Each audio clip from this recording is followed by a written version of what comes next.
Let me show you how to fix Instagram Music not showing all the songs. Keep in mind, if you have a certain account type and region, it could limit your ability to see songs. So I'll walk you through all of those things that you need to do to be able to have access to those. But also keep in mind, there are third-party options to get those songs like Pixabay and using CapCut, etc., to edit those videos and photos and then bringing them into Instagram. Now, the first thing we'll do is open up the Instagram app. Once you've opened up the Instagram app, tap on your profile at the very bottom right, and then the three lines at the top right. Now within here, you'll be able to see if I scroll down, one big culprit for that Instagram Music is a business or creator account. So tap on Creator Tools and Controls, scroll down, tap on Switch Account Type, and switch to Personal.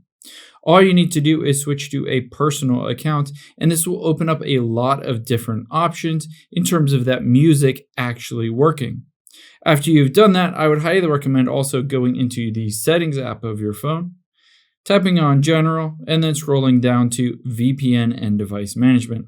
If you have a VPN turned on here, it might limit your ability to see all of the songs that are allowed or basically accessed in your specific country. Keep in mind, all of the songs in Instagram are dependent on the licensing in that specific country.